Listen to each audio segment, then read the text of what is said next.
Hakuna Matata, come with me. Ke dunia yang lain, come with me.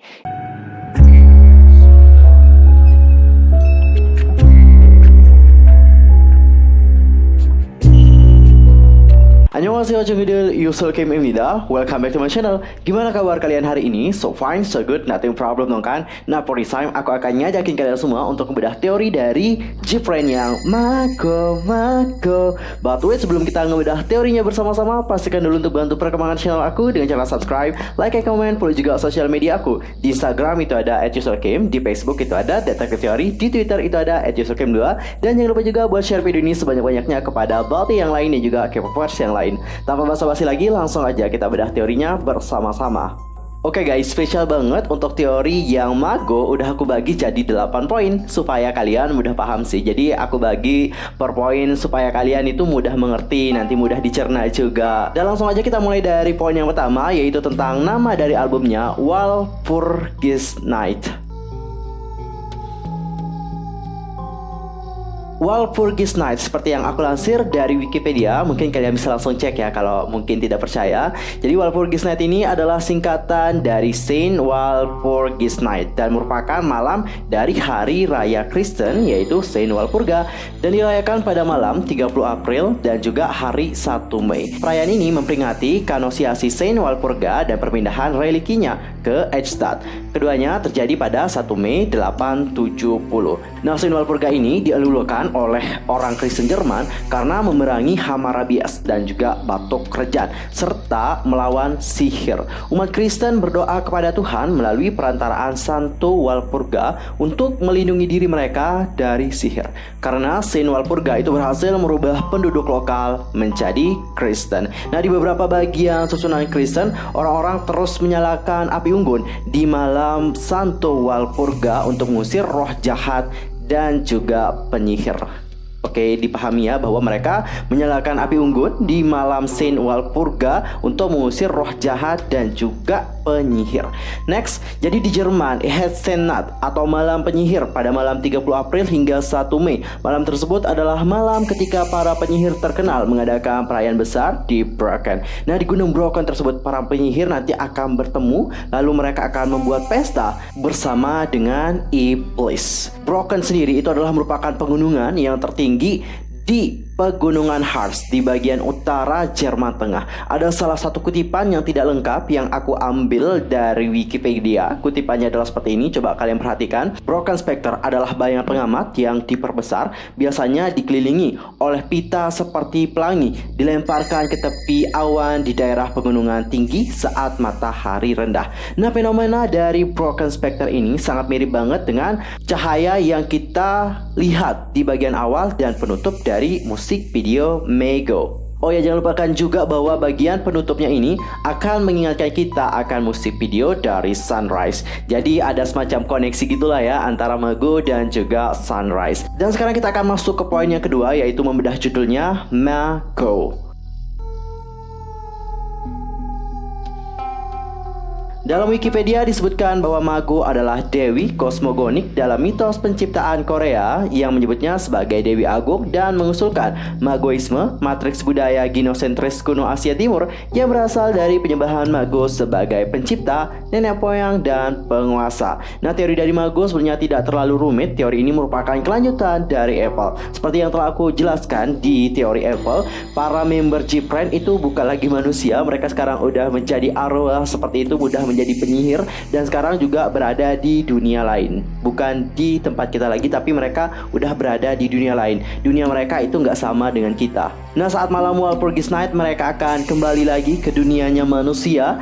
Inilah sebabnya pada pembukaan musik video, Sowon akan berjalan melalui lorong-lorong yang gelap dan masuk ke dalam tempat untuk berpesta. Kalau kalian mungkin yang sering nonton film-film yang bertemakan fiksi atau sebagainya, lorong-lorong yang gelap seperti ini biasanya melambangkan tentang jarak antara dunia manusia dan juga akhirat. Kalau kalian mungkin pernah nonton Hotel Del Luna, udah pernah nonton. Jadi Hotel Del Luna itu kan ada lorong-lorong nih, yang lorong-lorongnya itu kayak jalan malaikat maut ngebawa manusia ke akhirat, seperti itu. Jadi kurang lebih persamaan lorongnya Mago dan juga lorongnya di Hotel Del Luna itu 11-12. Dan sekarang kita akan lanjut ke poin yang berikutnya, yaitu tentang outfit atau pakaian yang dikenakan oleh Sowon.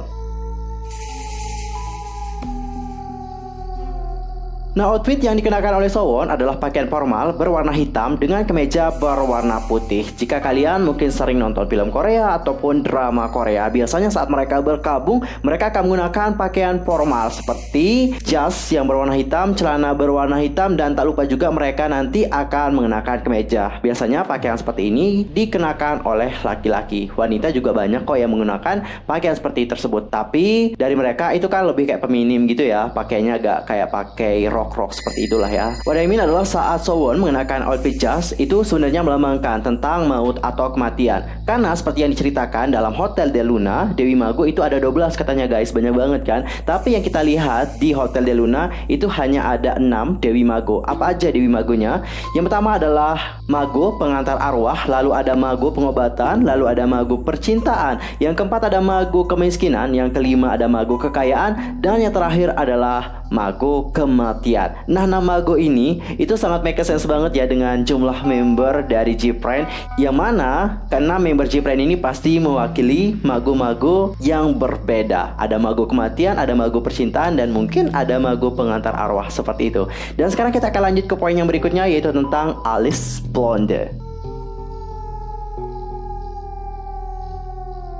Nah, di video ini kita melihat bahwa member-membernya seperti Eunha dan juga Yerin ditampilkan memiliki alis yang berwarna blonde. Nah, membuat mereka terlihat seperti tak memiliki alis. Selain itu, mereka juga membuat rambut mereka terlihat blonde, dan tak kalah pentingnya adalah tentang betapa putihnya mereka, sehingga membuat mereka tampak sangat terang dan juga bercahaya. Tapi guys, apakah kalian sadari? Aku mau nanya sama kalian ya. Di saat mereka menggunakan alis yang blonde dan juga rambut yang blonde serta kulit yang sangat putih banget ini, semua hal itu mengingatkan kita akan kondisi dari seseorang yang memiliki kelainan atau yang disebut dengan albinisme. Perlu kalian tahu bahwa waktu dulu orang dengan kondisi albinisme atau albino ini sering mendapatkan penganiayaan.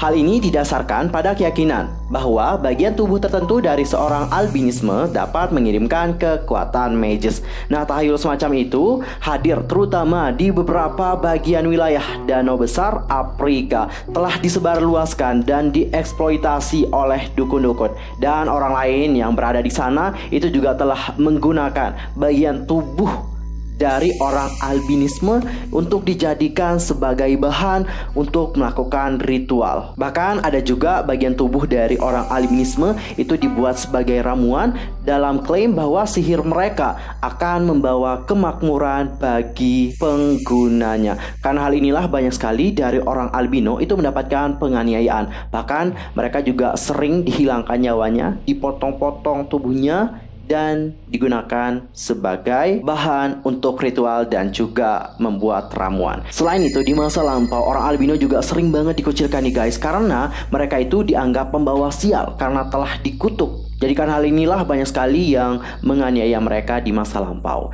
Kalau sekarang gimana sih? Orang albino juga masih dapetin seperti itu nggak? Nanti tolong ya, kalau kalian tahu nanti ya mungkin bisa langsung komen di bawah. Soalnya aku rasa banyak dari kalian yang penasaran banget dengan orang-orang yang albino. Dan sekarang kita akan masuk ke poin yang berikutnya, yaitu tentang cermin.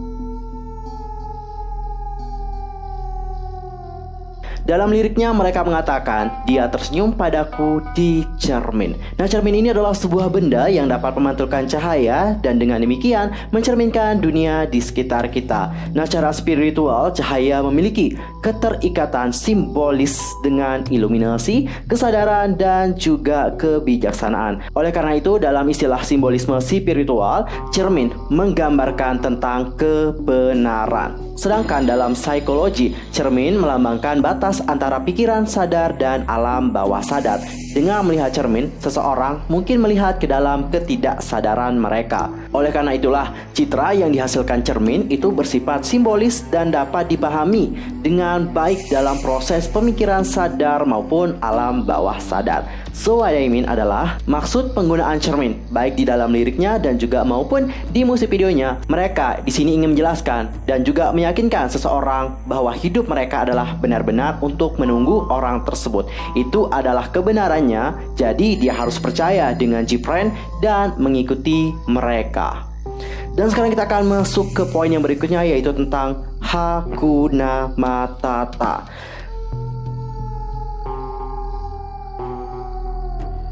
Di Di liriknya mereka mengatakan Hakuna Matata. Hakuna Matata sendiri adalah sebuah perkataan dalam bahasa Swahili yang jika diterjemahkan akan menjadi jangan khawatir. Ungkapan ini adalah untuk mempertegas tentang orang yang akan mengikuti Gpren ini supaya tidak khawatir akan pilihan mereka untuk mengikuti Gpren. Mereka itu harus benar-benar percaya sepenuhnya kepada Gpren. Dan sekarang kita akan masuk ke poin yang berikutnya, yaitu tentang 6960 Magic. Pada liriknya ada line yang bertuliskan 6960 Magic. 6960 Magic akan mengarahkan kalian ke NGC 6960 atau yang dikenal dengan Nebula Sapu Penyihir. Nah, dijelaskan bahwa 10.000 tahun yang lalu sebelum fajar sejarah manusia yang tercatat, cahaya baru akan tiba muncul di langit malam dan memudar setelah beberapa minggu. Nah, cahaya itu diketahui berasal dari supernova atau bintang yang meledak dan merekam puing awan yang mengembang sebagai nebula kerudung atau sisa supernova.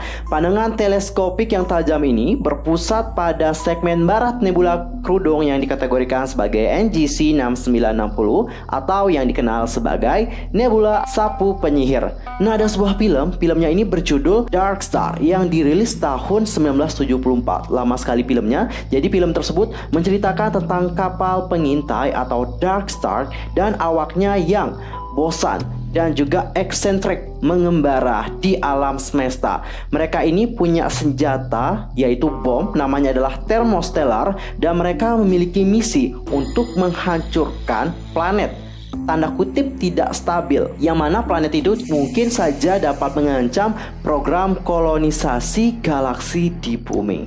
Dan sekarang kita akan masuk ke poin yang berikutnya, yaitu tentang bagian dari liriknya Yuju.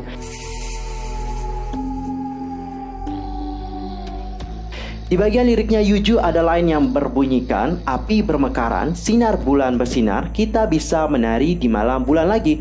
Lirik ini sebenarnya akan membawa kita flashback ke musik video dari Apple. Nah, di Apple kita melihat bahwa Shinbi akan menari di tempat yang menampilkan tentang pohon apel yang terbakar. Selain itu, saat bulan purnama, NH akan melepaskan kupu-kupu, yang mana kupu-kupu ini adalah lambang dari penyihir.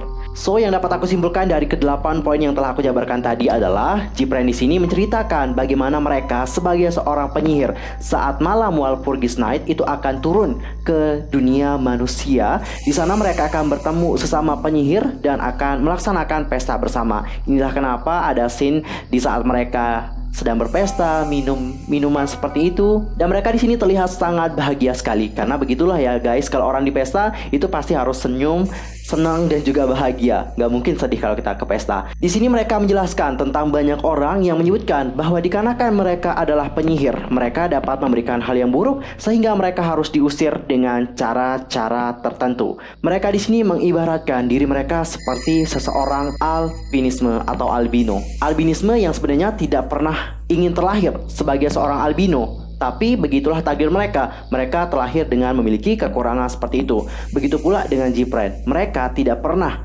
menginginkan diri mereka sebagai seorang penyihir, tapi begitulah keadaannya. Mereka terlahir sebagai seorang penyihir.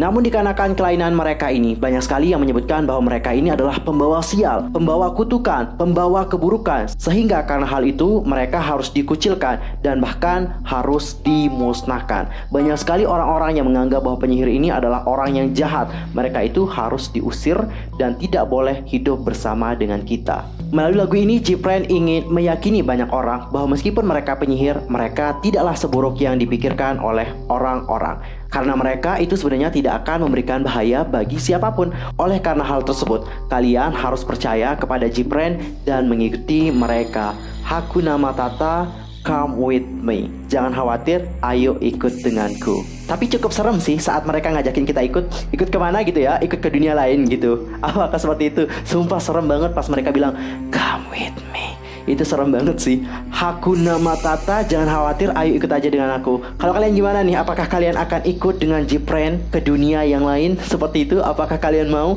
Silahkan kalau yang mau komen di bawah ya guys.